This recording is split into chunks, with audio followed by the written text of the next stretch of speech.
तर नमस्कार मित्रांनो, तर स्वागत आहे माझ्या नवीन व्हिडिओमध्ये. तर आज जे आहे मी परत एकदा रानामध्ये आलो आहे आणि आज जे आहे की तिथं पावसामुळं काल आमचं बांध फुटला होता. तिथं मग आता माती वगैरे भरून दगडं वगैरे घालून ते बांध असं मुतवायचं ठरवलं आहे. तर आता आम्ही मम्मी ते माती भरून हारशा आता माती टाकायला चाललं आहे तिथं. तर आता बघा शकता इथं बसलेली आणि मी पण आता दगडं वगैरे गोळा करायला आलो आहे आणि इकडं आणून टाकलं आहे. हे बघू शकता इथे खड्डा पडला आहे आणि ही दगडं वगैरे मी तिकडे दुसऱ्या बाजूला आणून मी पण इथं टाकलं आहे तसंच. आणि ह्याने इकडं माती आणून टाकलं.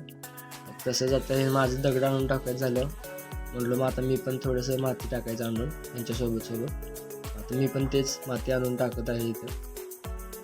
तर साक्षी म्हणली की मी पण दगडं आणून टाकतो तोपर्यंत इकडच्या बाजूचं. मग ते 1-2 आणून टाकली, लगेच येऊन बसली. लगेच नुसतं 2 टाकलेत आणि आता आम्ही बसलोय थोड्या गप्पा मारत. तवर मम्मी बुट्टी भरूस तोपर्यंत. मग आता गप्पा